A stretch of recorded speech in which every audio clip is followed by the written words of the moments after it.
Здраво, вие слушате радио канал 103, јас сум Златко Ѓелески, а со мене во просториите на 103 ми гостува програмскиот координатор на Македокс, Петрула Велјановска, со која ќе разговараме за 15-тото, односно престојното издание на Македокс, кое ќе се одржи од 15 до 22 август. Добре дојде во 103 Петрула. Да, фала на поканата, Златко, супер што ете после толку години пак во студијата на 103 се наоѓам и се надам ќе имаме супер разговор. Апсолутно, ова како да си составен дел од независен филм. Замисли го во тој принцип функционираме. И се радувам на тоа. Супер, 15-то издание на фестивалот за креативен документарен филм.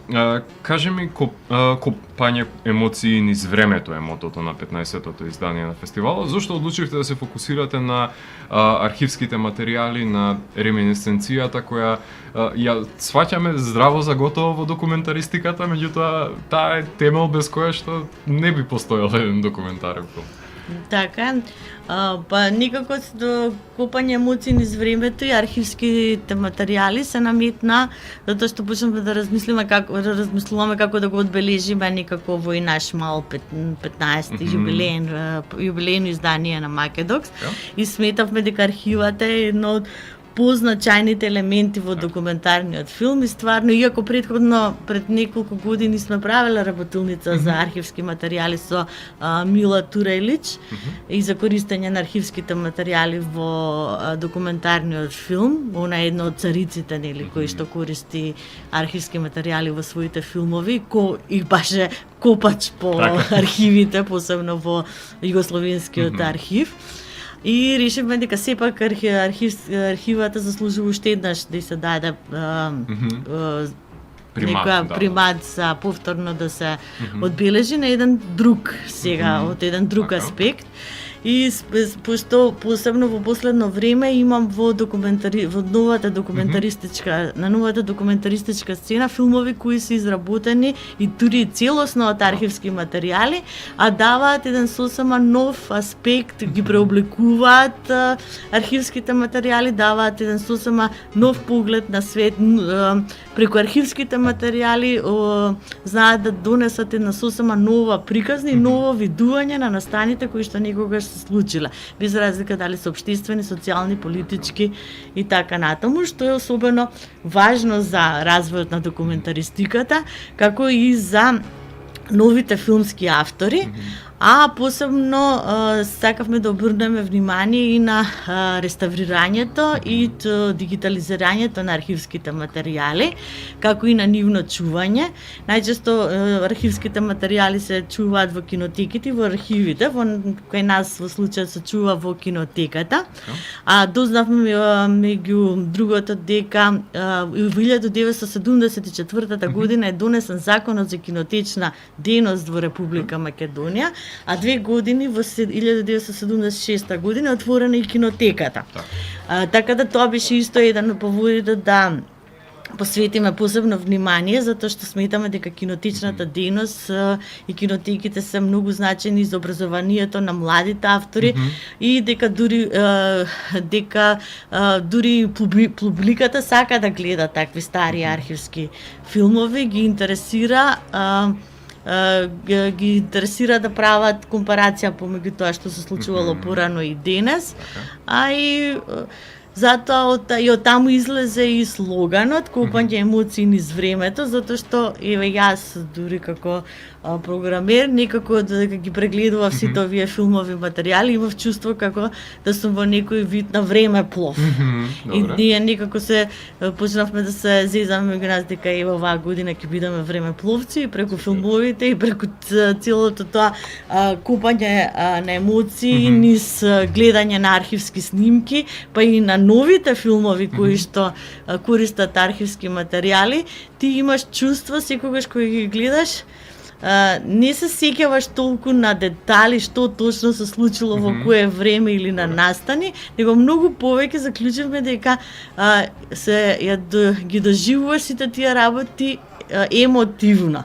Фактички многу повеќе ти емотивно се врзуваш со тоа време, него ли дека точно знаеш И затоа сметаме дека преку архивскиот материјал повеќе купаш емоции, него сеќавање и дека дури и таа носталгија емотивна што ти ја буди при гледање, на пример, имаме сега тука од кинотеките филмови од 60-тите, 70-тите години кои што се снимале од режисери од поширокиот балкански регион, кои ќе ги гледате нели во таа регион во фокус програмата, што ја изработивме заедно со нашата кинотека и во соработка со другите балкански кинотеки.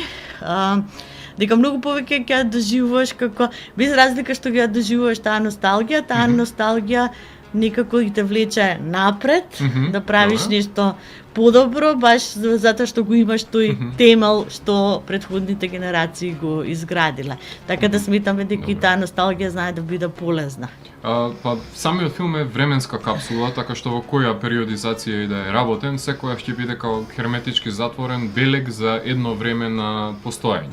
Така што бројни режисери како Асиф Кападија прв ми паѓа на памет, кој што цела негова кариера ја базира буквално на архивски снимки и токму поради тоа овозможува можеби поглед во нечија интима која што до тогаш можеби не би можеле да ја реконтекстуализира. Така што убав поход е ова за давање на приматот на архивските материјали кои го заслужуваат. Сега, колку па процесот на архивирање и зачувување на традицијата и негување на нечи идентитет и колку може да биде од корист во модерен контекст, односно колку знаат да бидат инспиративни или па имаат херметичност овие архивските материјали. Па јас мислам дека баш ти тоа што претходно го кажав, дека доколку не постојат архивите, ние не би ни постоеле, дека тие се многу важни за нечи идентитет, па и за идентитетот на нашата земја во крајна линија. Но покрај, пошто ние како фестивал посебно значење даваме на авторите, на филмаџиите,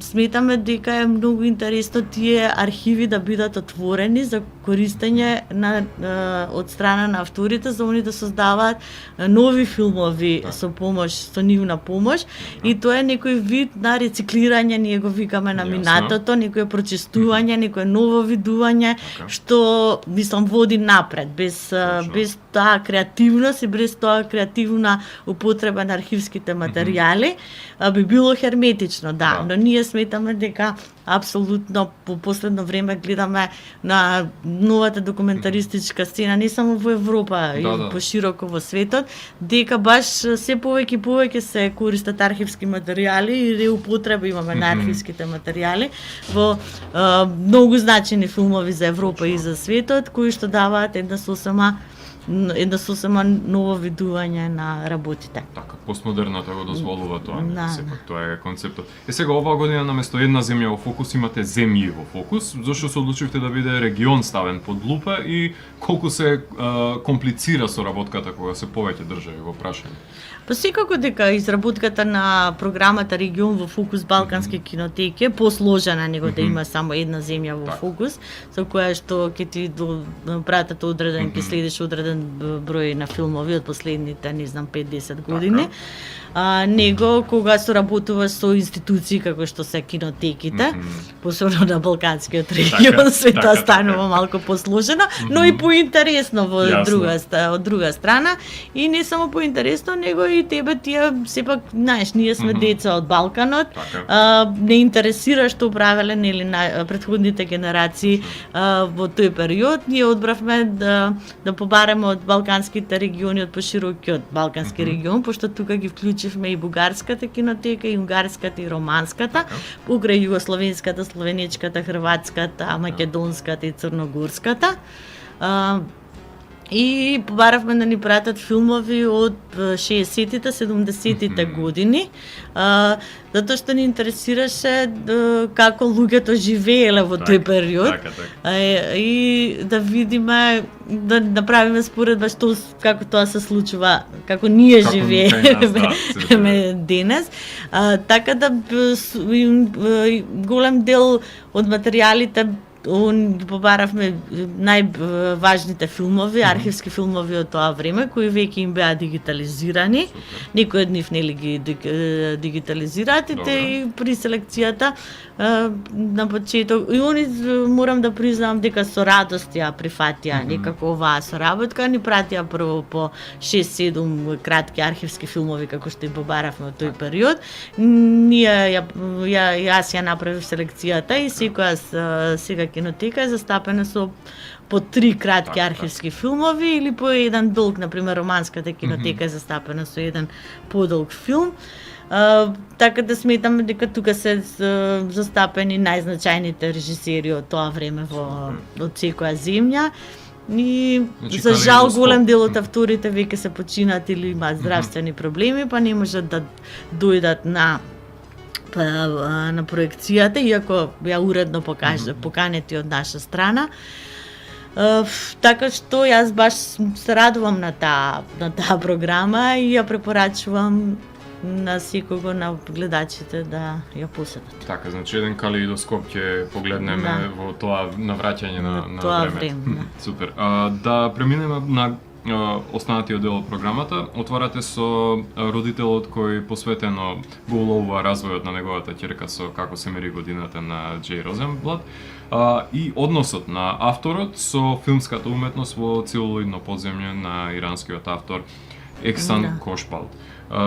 Затворате со Патување пеш на Тамара Котеска. Сега зошто падна изборот на овие филмови да го затворите? Да, пред се искрено да ти кажам, кога го погледнав прво целулоидно подземје, додека ја правевме селекцијата, бев супер воодушевена од филмот и ми беше тоа иранско-британска копродукција филмот и затоа што се рекол, овој филм баш ја погодува темата за која што сакаме нели да ни биде посветено ова 15 издание на фестивалот, затоа што се работи за тип кој што ги крие лентите, филмовите снимени на целулоидна лента во тоа време, во Иран по разни подземни подруми, магазини, вака андерграунд се чувале сите тие работи, каде ќе најде низ Техеран, затоа што нели по исламската револуција биле забранети да се пуштаат филмови и еден млад режисер после долго време кој што имал филмски клубови на што правил филмски клубови и страствен љубител на тие стари филмови и постери, открива, ја дознава таа негова приказна, се поврзува со него исто така на еден таен начин и уствари он го снима целиот после процес, он му ги покажува тајните скривалишта, па таму ги лепа целулоидните. Целосно се внесени во таа нивна приказна, ги гледаат сите тие стари постери, како во дури животот си го жртвувал, 3 пати бил уапсен од страна на иранската влада, затоа што не сакал да каже каде се скривалиштата на тие целулоидни ленти, за да не бидат уништени. Така што мислам таа страст што ја видов во тој филм, мене беше, ја одма си реков, овој мора да го отвори ова 15-то издание на фестивалот, пошто ако не работи со таква страст. Ако не е тоа љубовно писмо кон филмската уметност, не знам што е. Да, а краткиот филм пред него е на Џеј Розенблат, тој е еден американски режисер, кој што е многу познат баш токму по правење на филмови од архивски материјали и често пати неговите филмови завршуваат и во селекција за Оскар.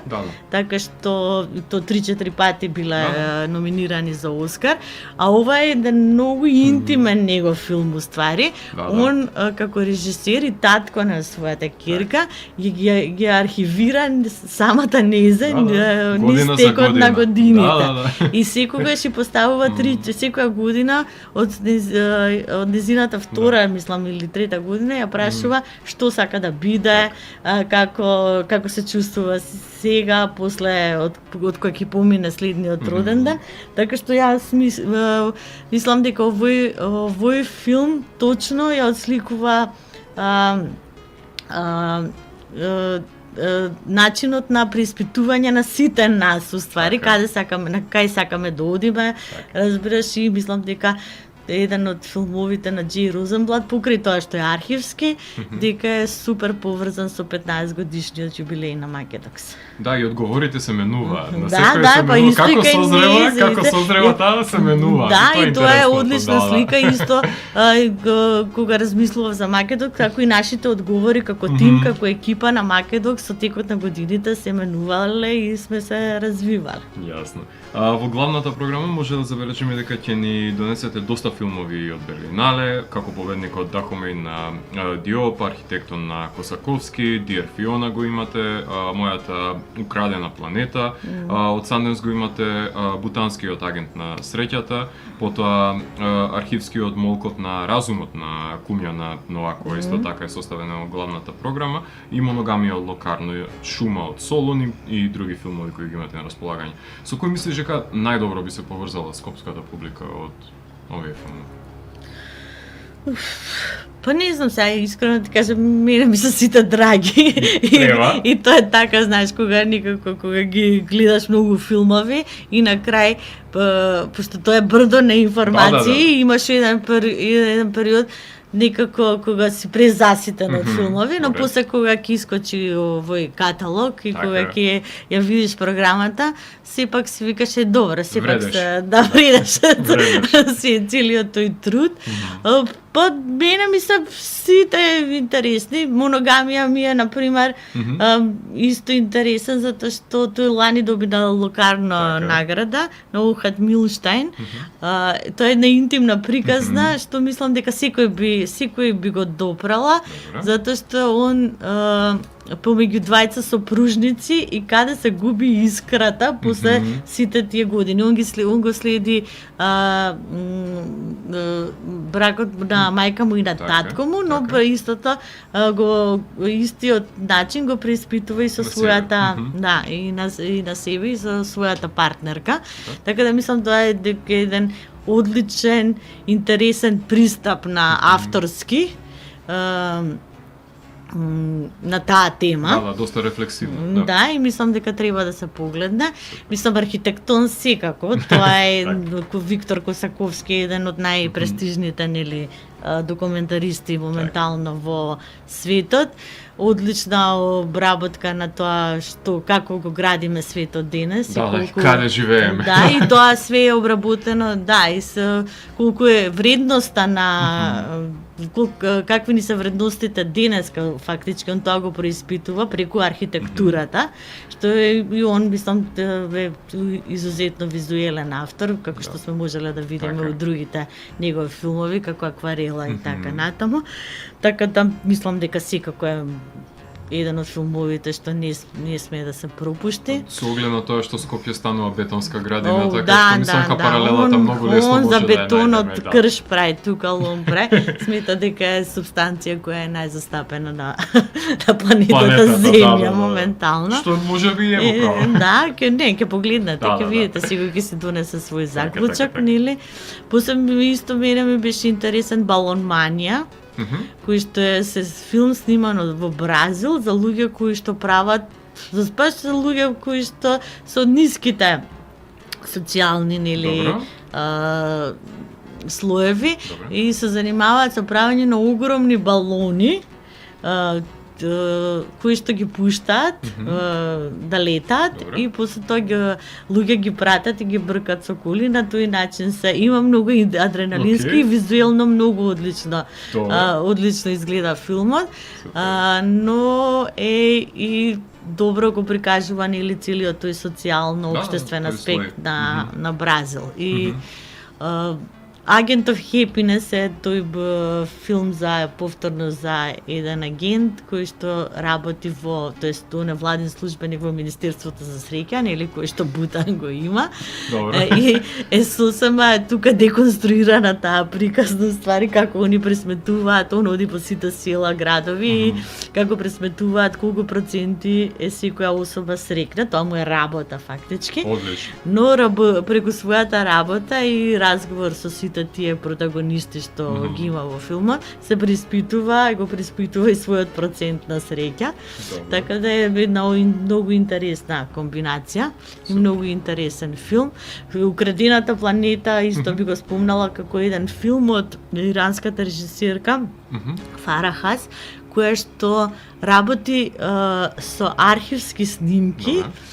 И мене ми беше многу интересно затоа што они фактички сите прослави дома што си ги имаат архивирано и после многу често тие што биле протестанти против хиџапите во Иран, нивните архивски снимки фактички завршуваат украдени од страна на иранските власти, а они се избеглици, она например сега живее во Хамбург. И фактички незината архива е од компјутерот е украден и затоа го има крстено фактички филмот Мојата украдена планета. Така да он исто ми беше многу интересен. Покрај вие се големи имиња, ти што ги спомна, сега ја малце одам на вие помалите, али што мислам дека се значајни бисери во програмата кои не треба да се пропуштат. Например би го спомнала исто филмот Фотофобија, кој што мене ми беше супер откритие, затоа што зборува за украинската војна, али од сосема, али ти војната не ја гледаш, него гледа преку две деца кои што живеат со месеци нели во едно метро во Украина, додека гранати и бомби нели паѓаат врз нив. И тука можеш да видиш како преку тие деца како они си играат, како се занимаваат и кои и се наоѓаат своји начини на разбирање на светот наоколу. А не смеат да излезат на сонце, затоа и се вика филмот Фотофобија, страв од светлина. И исто така можеш и други протагонисти како споредни ликови, има еден цело време што свири човек со армоника, стари руски и украински песни и преку тој и на тој начин си ја лекува нели душата и целото ова неволји, сите овие неволји баки што ги снашле. Така да мислам дека тоа е исто еден интересен приказ на се ова што се случува денеска. Исто би ги спомнала холандските филмови на мисија Пикел, внатрешноста на нашите животи и Диарес Фиона, кои што филмови кои што ги направивме нели се поддржани од амбасадата на Холандија оваа година. Тоа се филмови исклучиво направени од архивски материјали. Диарес Фиона беше на многу фестивали, меѓу другото и на ИДФА, нели? И она исто така е интересно затоа што ги нашла овие архивски материјали во музеот iMuseum во Холандија. Тоа е еден огромен нели музеј, еден од пионерите на архивирањето на на материјалите, архивските материјали во Европа. И користејќи ги тој архив, она преку писма ја раскажува својата приказна преку писмата што татко и ги праќал додека бил на работа во иностранство. Истото се случува исто тоа е среднометражен филмот на мисија Пикел, внатрешноста на нашите животи, со тоа што неговите архивски материјали се во боја, а на Диарес Фиона се црно-бели, што исто така мене беше интересно, дека и тие во боја исто изгледаат грини, така и се го има тој архивски тач. И он, раскажува една 50-минутна приказна за средба помеѓу две другарки жени во и нивното интимно другарство. Така да, има и разноврсна е програмата оваа година, дефинитивно. Зошто е значајно да се поседува па и програма на нови автори и колку од нив сметаш дека во иднина би биле дел од главната програма? Па тоа е поентата, валјда, да станат дел од главната програма. Па многу и што ги спомнав, искрено да ти кажам, во текот на годините како правиме селекција во Македокс, многу повеќе има добри филмови од нови автори. Мислам, секако дека во главната програма, ама тие се поизвикани имиња од кои што нели очекуваш. Така да новите автори според мене се уопште не се некои Понекогаш дури ја поише, ја ценам таа програма, него например да имаме Балонманија што го спомнав, така. тој бразилскиот филм. После имаме еден во Нови автори, италијански филм Амор што се вика, што беше на Венеција. Мислам Добро. многу интересно направен. Филм како некоја разгледница што те една девојка раскажува приказна за својата мајка која нели се самоубива, малце приказната е даун, но целата приказна е раскажана како Куна со камерата шета низ Рим и ти го доловува Римот сосема еден друг аспект, него ние Добро. туристички што го знаеме. Да, Така да- составен дел е таа од кивото на градот, така што најдобро Да, може да и ги долови тие тоа беше супер интересен од новата. Имаме нели и македонски филм во Така. Нови автори, тука е филмот на Бојан Тантуровски, Градина, Така. што мислам дека заслужува исто да влезе во ова програма на Нови автори и да биде затоа што го прикажува еден многу интересен живот на наши сограѓани, Добро. кој што е нели скриен од јавноста. Он некако влегува во нивните домови, во нивната градина, разговара со нив и на крај разбираш некако им дава слика и прилика, разбираш, да дознаеме за нивните животи. Какви луѓе и за што станува збор. збор. Така. Сега имате селекции на кратки документарни филмови и студентски документарци. Покажи ми како котираат македонските филмови во рамки на овие селекции визави нивните странски колеги. Може да се носиме со квалитативните одредници на домашните филмови? Па сега, никогаш да, никогаш Добро, не, добро. нели? Иако оваа година имаме доста македонски документарни филмови. Се И- познам само околу 10 дека има, Да, што да, е да. огромна цифра, да. Тоа е интересно, ама сега се тоа работа на нели на среќа и на колку И на склопна околност. На склопна Така. околност. А сега што ќе може да погледнеме од школата за млади филмаџи и докуникулци?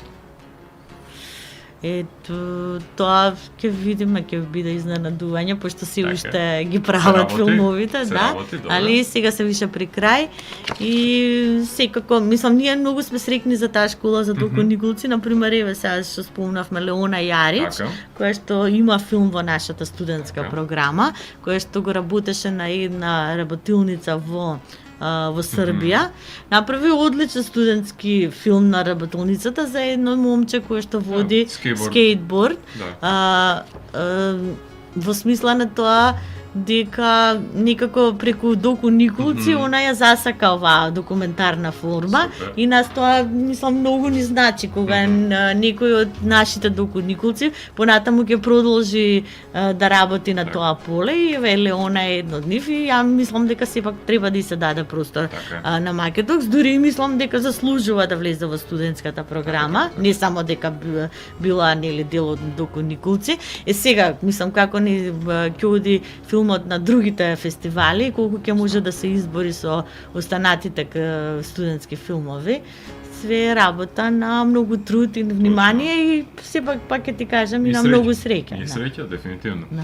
Сега имате и програма за деца и младинци која што вклучува култните чекословачки попи во век Пат и Мат. Кртек, да. Кртко и Макси Песот не ги знам, меѓутоа не сум ги гледал, малку се по стари за јас кога сум растал, но кажи ми кога како ова 2D анимација и clay motion анимација сметаш дека ќе резонира со младите кои се растени на пример на 3D или на модерна анимација? Сметаш дека ќе ја восприемат како нешто што е органско за нив или? Ќе видиме, Така. али тоа беше поентата точно, затоа што секоја година ја многу ја сакам таа детска и младинска Добро. програма и секоја година збориме како некако да ја зголемиме публиката Добро. и да направиме поголем breakthrough, поголем Добро, пробив добро. кон децата. Прво беше поентата да им пуштаме кратки документарни филмови за деца, кои што другите фестивали и во Европа многу Добро, ги има. така Има е. и специализирани Така. документарни фестивали само за Така. деца и младинци.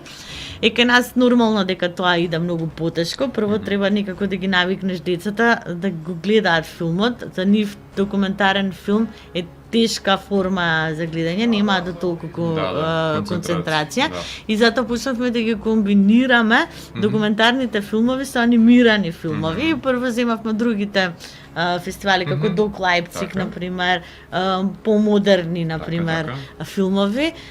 И обично тоа го врзувавме со земја во фокус. Например, ако ни била Полска, ќе земам полски и така натаму, не е Добро. битно. И оваа година решивме ајде да земаме чешки, например, документарни филмови, али од старата чешка школа, пошто нели оваа година посветуваме на архивата и на архивските материјали и да видиме како тие ќе резонираат со денешните деца.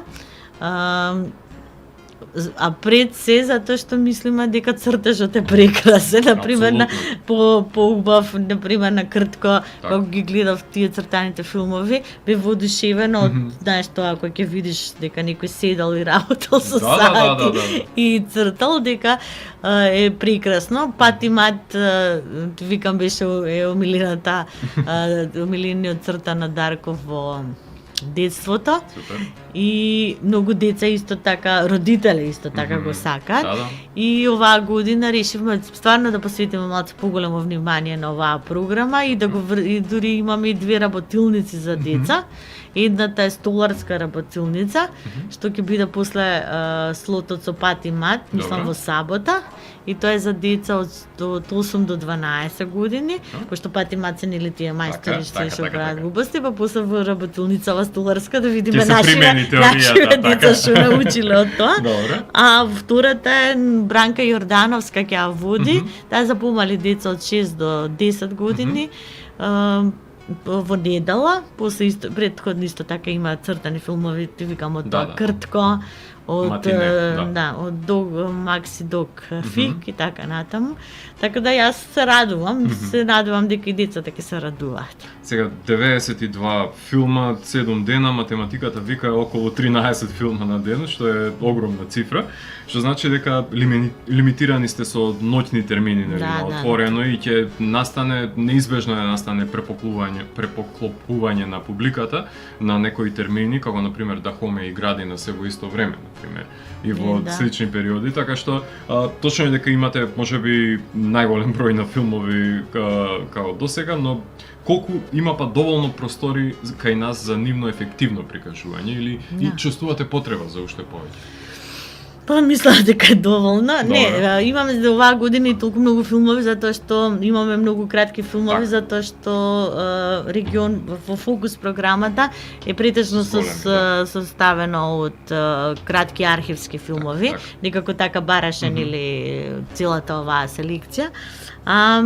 Мислам некако понекогаш мора да се преклопуваат филмовите.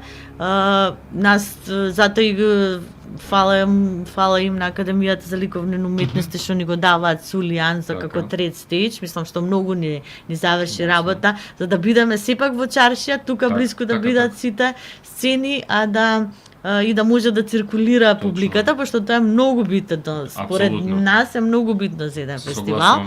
И секако и музеот на Македонија што ни го дава нели тука предниот дел за да го поставиме вториот стејдж и секако и да ЮНИСЕМЕР за Куршум Лијан. Точно е дека ние не можеме да имаме сме аутдор фестивал, дели, така е уште стилот уште од самиот почеток и дека немаме навечер преку ден проекции, тоа секако знаеш балце прави, не можеш сите филмови што сакаш, разбираш да ги ставиш, мораш баш да бидеш селективен. Многу понекогаш не се љутат, нели, некои дека не сме, ама едноставно стварно нема простор. Толкав е денот, толкава е ноќта, така. А и мислам толкав е капацитетот на Македонија и како публика и како се. Ајде ти кажам искрено, мислам дека повеќе треба да се оди на квалитет и да биде Така. позбиена програмата, затоа што не знам, ја така сум сакала повеќе кога Така. ја идам по Така, фестивали, пошто не ми се ни допаѓа ни тоа преголемо мегаломанско прикажување на филмови. На крај деперсонализирано и ги одживуваш како супермаркет, а не Баш. како фестивал. Баш, а не треба да биде тоа. А ја, не е сепак. да, тоа ја мислам дека тоа не е стилот на Македонија. Колку па награди ќе додели фестивалот оваа година? Па исто како и другите години, нели имаме таа награда за главне, за стар кромит, што го викаме ние. Тоа е за овие главната награда фактички. Имаме наградата нели за нови автори. Добро. Тоа е наградата Млад Кромит, наградата за Сечкан Кромит за кратки документарни филмови, наградата Кукарче за студентски документарни филмови, петата награда е таа награда за етички идеи.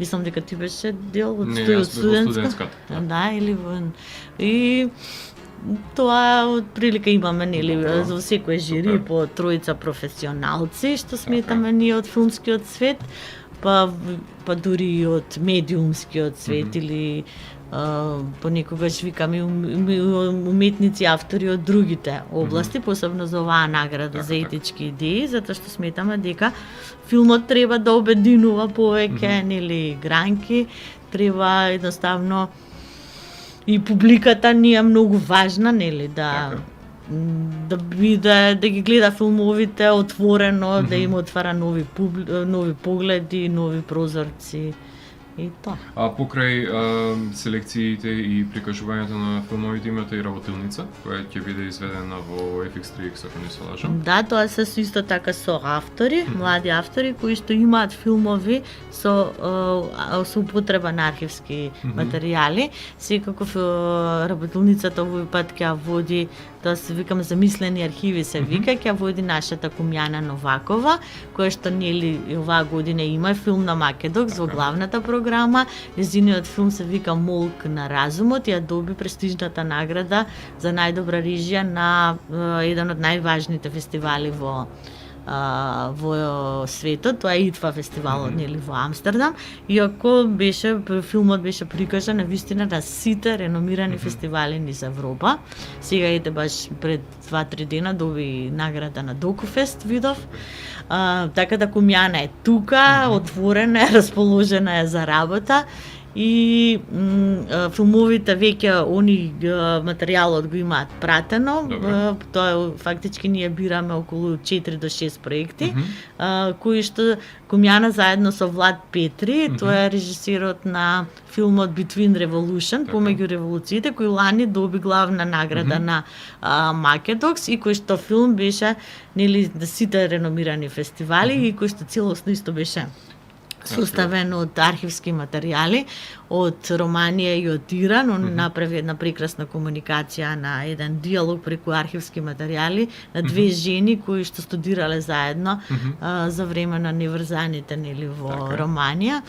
И така да Влад е исто така гениален режисер според мене, заедно со Кумјана мислам дека многу ќе им помогнат на младите режисери.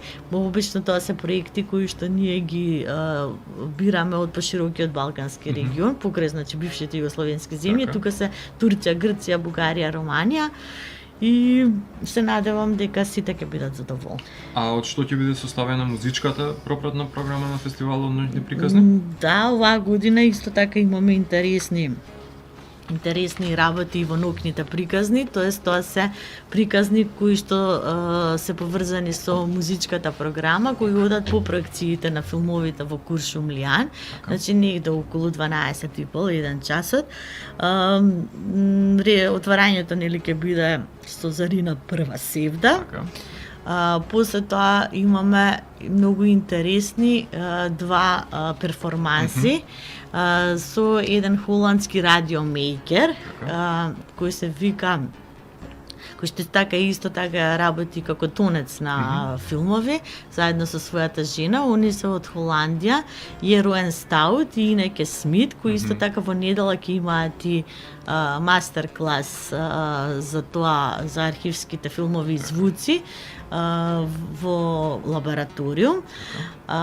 Но предходно во сабота он ќе има еден вид на, ја го викам тоа, видео радио перформанс, затоа што он работел порано како радио водител, радио мейкер, еве како ти, например, сега. А во позадина ќе оди и он ќе спреми како некоја листа на музика и звуци, а во позадина ќе оди нели еден архивски нем филм од 1928 година, кој што се вика Калабака и кој што iMuseumот од Холандија го откри, затоа што тој го е сниман во нивниот фундус и го даде на нашата македонска кинотека како филм кој што е поврзан со Балканот и со Македонија, меѓу и другите филмови што ги најде, што се поврзани со Македонија. Ќе видиме тоа на вечерта на кинотеката. Тој филм фактички еден германец го снимал во 1928 година, почнува од Јајце, каде што имал некои роднини и се симнува преку Косово и Србија до Македонија и Грција. Тука ќе го видиме Куршумлијан и сите тие негови дешавки што му се случувале по патот. Нема филмот и остава простор за музичка интервенција врз него и ние пошто решивме, пошто правиме нели фокус на архивата оваа година, ние решивме тоа да биде класично, нели со викање на музичари за да направат музичка подлога на филмот, него затоа што и радиото има еден сенс на, ја тоа го викам, на архивски сенс во себе, пошто толку години постои, толку жилаво обстојува во овој медиумски простор, што мене ми е многу драго, нели? Ова ја и ти што го збориме, еден ден сега ќе влезе. Ќе биде архивирано, архивирано и мислам дека интересно е радиото исто така да се поврза со архивата, затоа што дури гласовите на радиоводителите кои само ги слушаш, нели, се многу поразлични пред 50 години, еве ако земеме на македонското радио до сега, или како на кој начин се, и мислам дека тоа е многу интересно и затоа друг таков радио перформанс ќе прави и нашиот, тоест и вашиот 103 каш, ја што го вика, Георги Јаневски. Го викнавме како, нели, да биде еден од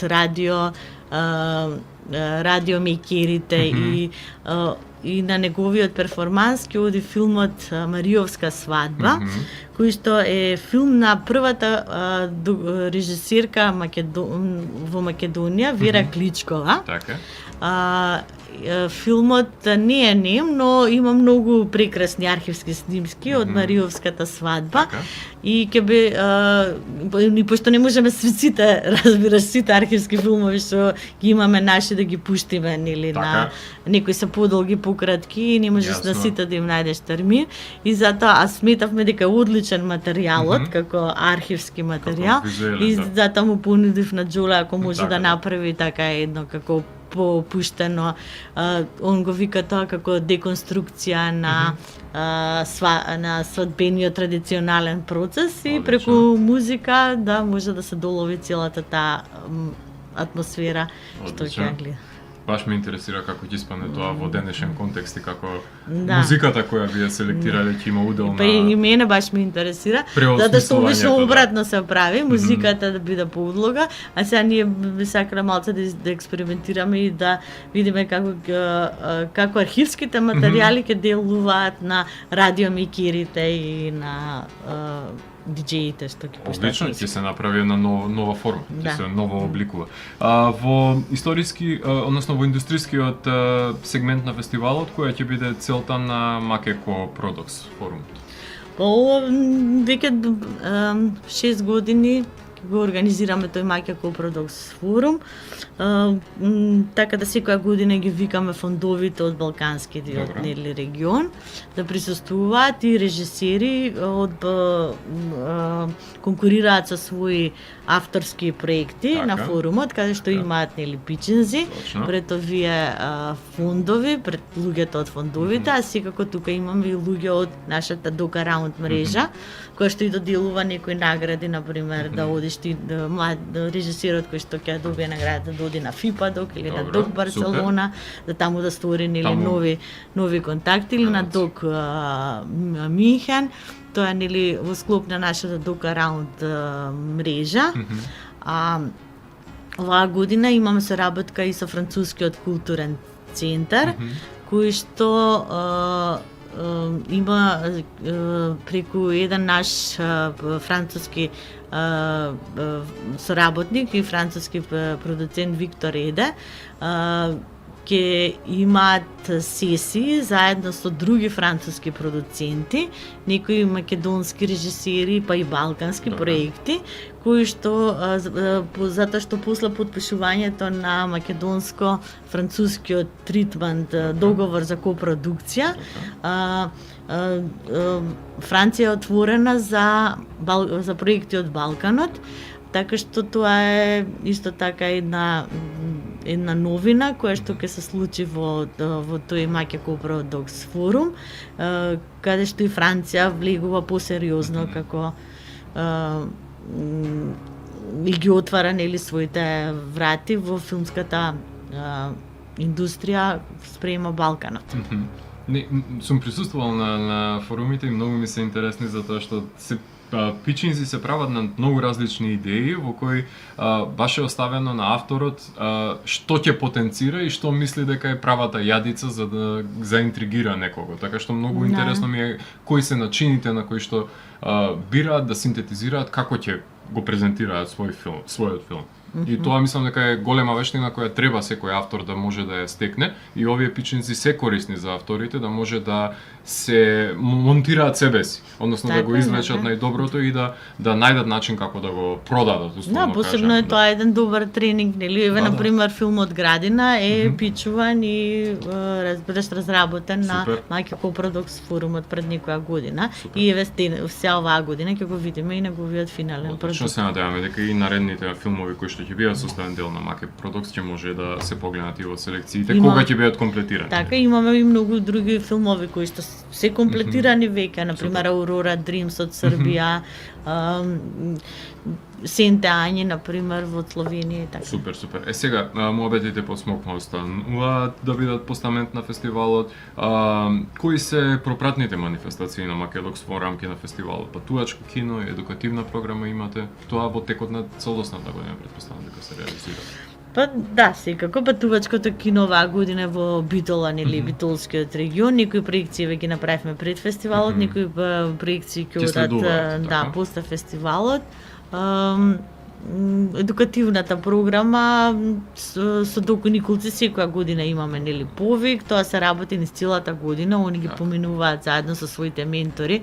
Оваа година ментор им беше Мартин Ивановски, монтажерот на многу документарни филмови, меѓу другото и монтажерот на Волк, и они го поминуваат заедно со своите ментори целиот тој процес, нели, на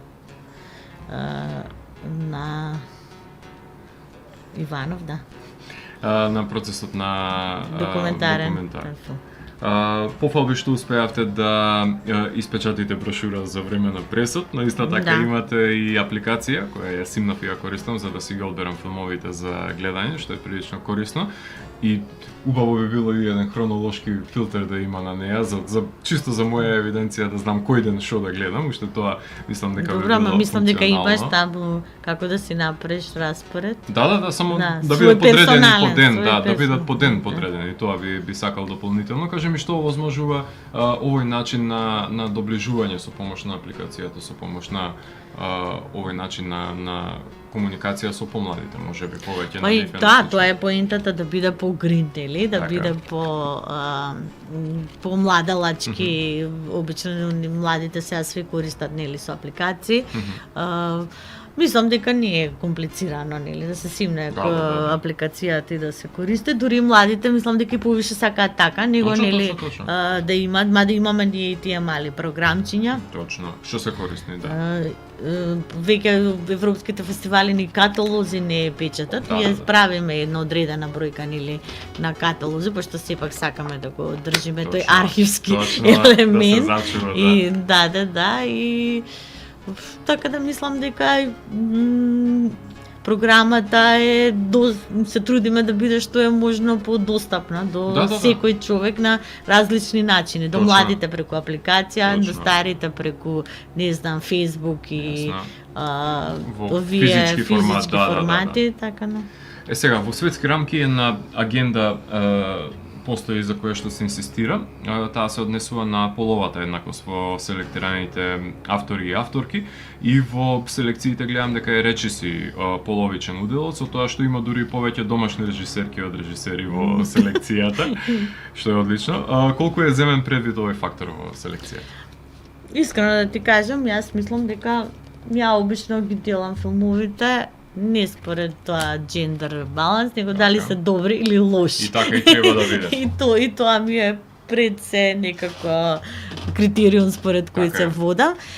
И искрено мислам дека сега поише има жени режисерки него мажи, ако Така. веќе разговараме на таа тема.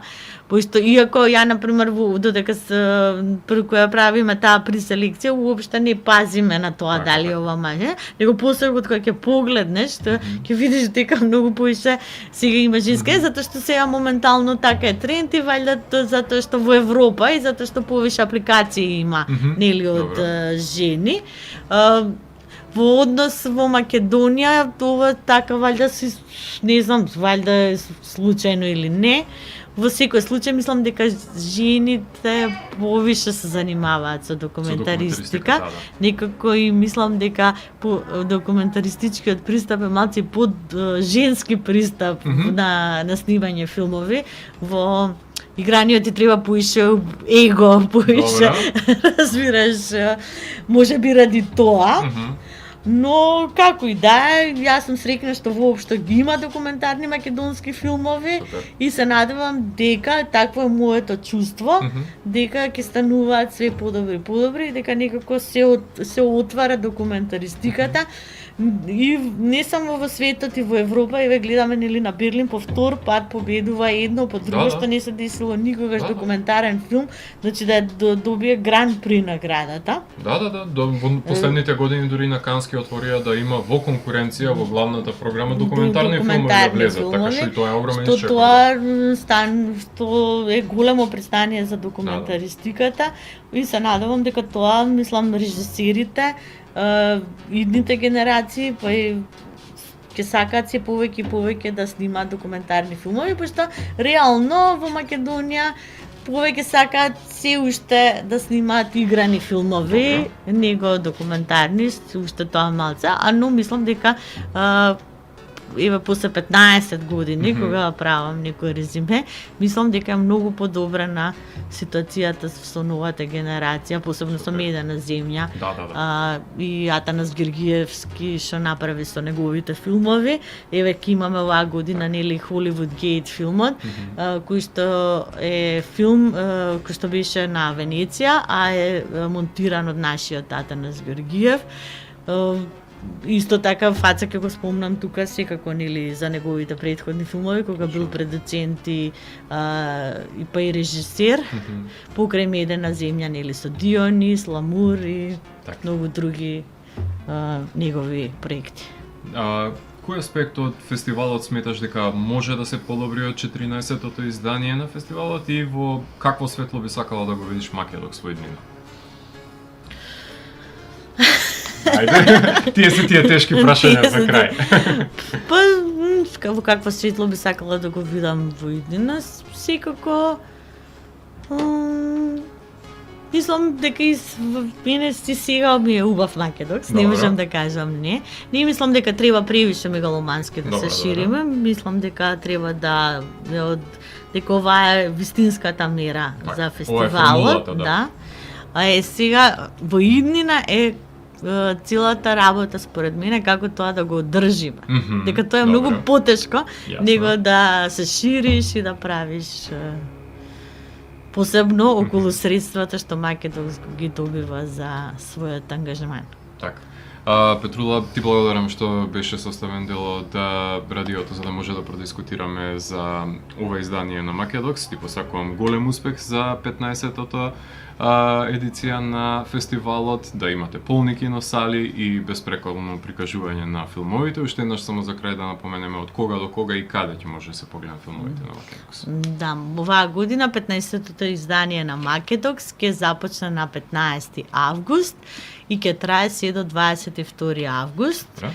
Иначе главната нели локација е Куршумлијан, вториот стејч е на платото на Музеот Македонија, веднаш до Куршумлијан, или ние тоа го викаме Куршумли аут во програмата која ќе така. прочитате, и имаме програма нели во Сулијан, тука ќе одат архивските филмови на кинотеките, регион во фокусот ќе оди и некои други филмови и студентската програма. Секако имаме работува детската програма ќе биде во сабота недела во МКЦ, во лабораториум имаме мастер клас и тоа се отприлика локациите. Одлично, фала ти многу што издвои време за да продискутираме за овогодишното издание на Македокс. Супер, фала ти, Златко, ова беше задоволство ми беше повторно да бидам на 103. И мене ми е мило Се надевам дека ќе ја легализираат конечно Исто е јас. ова радиофреквенцијата и да се биде underground. И не е ни на одмет ни тоа, да. Останете со Канал 103, следува избор на македонски бендови во продолжението на 100 трака. Чао.